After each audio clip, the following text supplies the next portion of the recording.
Hi, Redfern 10! Mamaya, papasok na tayo sa loob para i-inspect yung kanilang unit. So, ang ganda ng unit ni buyer guys kasi end lot yung unit na nakuha niya. And with 70 square meters yung sukat ng lote.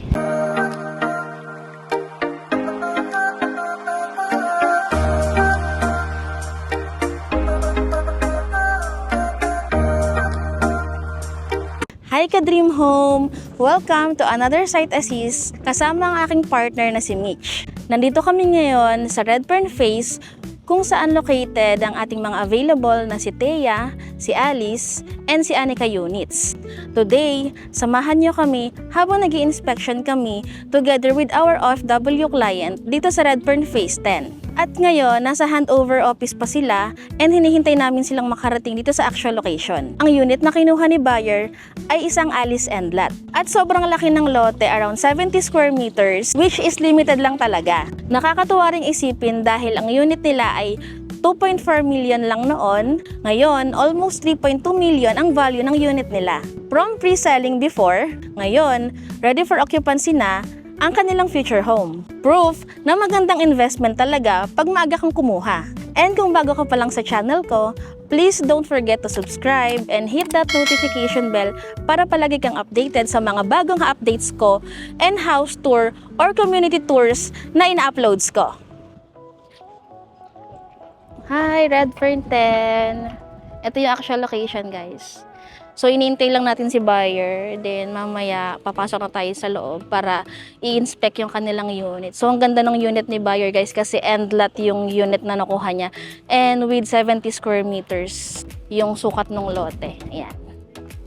By the way, mga ka-Dream Home, yung mga nakikita nyo sa vlog ko ngayon, halo na yan ng mga phases ng ongoing construction at mga phases na fully constructed na.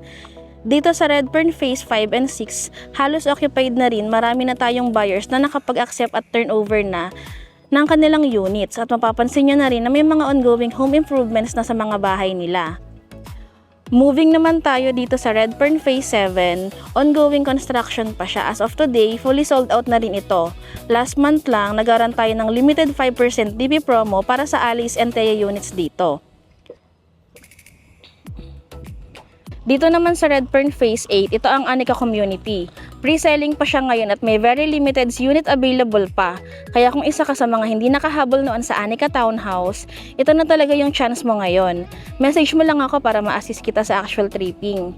Katabi naman nito ang Redfern Phase 9 na may mga ilan pang units na under construction at very limited na rin ang availability. And finally, nandito tayo ngayon sa Redfern Phase 10 Alice Community. Dito nakakuha ng unit ang client natin today. At dito rin magkakandak ng house inspection. Kaya samahan nyo kami habang makita nila ng personal yung bahay na matagal na nilang pinangarap.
Morning po.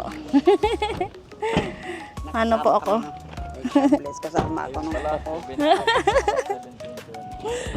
Morning po. Ay, ito nakabukas na ito. Morning po. Sige po.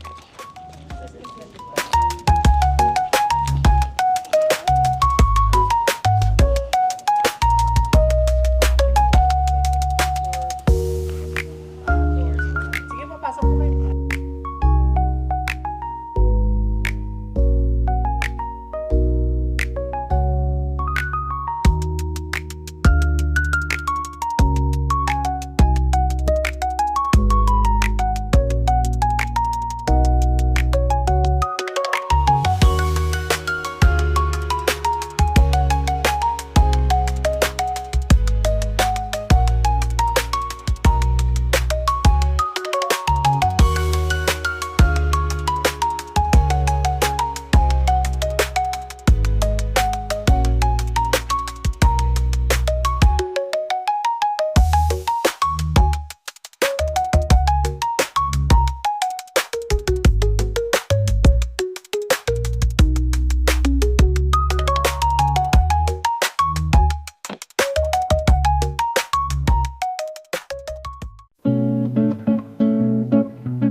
Kala ko may nakalimut sa angka. Wala talaga. Wala talaga.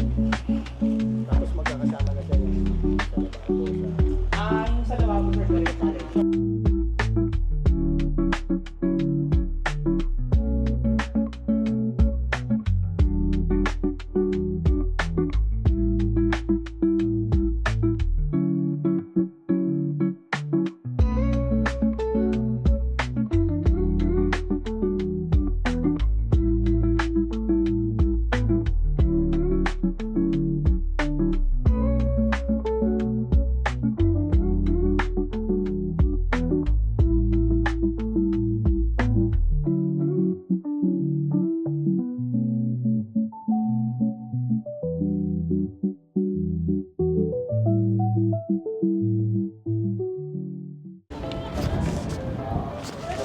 So, ayan guys, ito yung unit ni buyer and currently nag-i-inspection na din.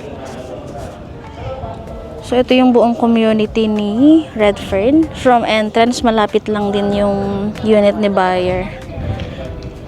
Ayan. So, as you can see, yung nakuha ni buyer ay isang end lot alis. Yung lot area niya is 70 square meters. So, nakuha niya to noong 2 years ago, mga 2.4 pa. So, ngayon, nasa around 3.3 to 3.4 million na. Depende pa yan sa sukat nung lot ng available. Pero currently, yung mga available kasi dito, halos paubos na. Kasi may mga ilan na nilabas na nakaraan pa isa-isa. So, sa inventory ngayon, halos paubos na rin kasi marami ring nag-avail na mga buyers natin last month and this month. So, kung may mga nagkahanap and interested pa sa inyo na kumuha ng ali. So, let me know para makuhanan po natin kayo ng slot and makapag-abang tayo sa inventory. Ayan. Ganito po yung actual turnover naman kung inner lot. So, yung mga inner lot po natin, ang sukat po ng lot ay 50 square meter. So malaki po yung front lot ni Alice kung inner. So hindi ka pa rin talo dyan kasi pwede mo siyang ipa-extend upon turnover. Pwede kang mag-expand and napalaki pa yung unit mo sa harap. Yan.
So, ayan mga ka-Dream Home, thank you sa pagsama sa amin sa vlog na to. Sana ay na-enjoy nyo ang ating house visit and house inspection na ginawa natin today. Kung interested ka magkabahay o may plano ka na mag-invest, nandito lang ako to help and guide you through your home ownership journey from tripping hanggang turnover. Again, this is Miss Mary, ang iyong ka-Dream Home and an accredited real estate salesperson. See you on my next vlog!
So, ayan guys, ito yung actual location ng ating Redfern 7. So, nakikita nyo naman may mga ongoing construction na. Ayan, super hangin. Kakatapos lang namin sa inspection ng buyer namin sa Redfern 10. And ito po yung actual location mismo nung Redfern Phase 7. Ito yung current po na ongoing construction sa Redfern Phase 7. So mga naka-avail dito, ito po yung latest update natin dito sa phase ng Redfern 7. Ito yung likod niya, si Redfern Phase 6 tsaka si Redfern Phase 5. So ayan. Ito yung mga Thea tsaka Alice din na community, yung mga nauna natin. So, yun lang. Ito naman yung ating Anika phase. Ito yung may mga available pa na limited units. So, ito yung Redfern Phase 8. Yan.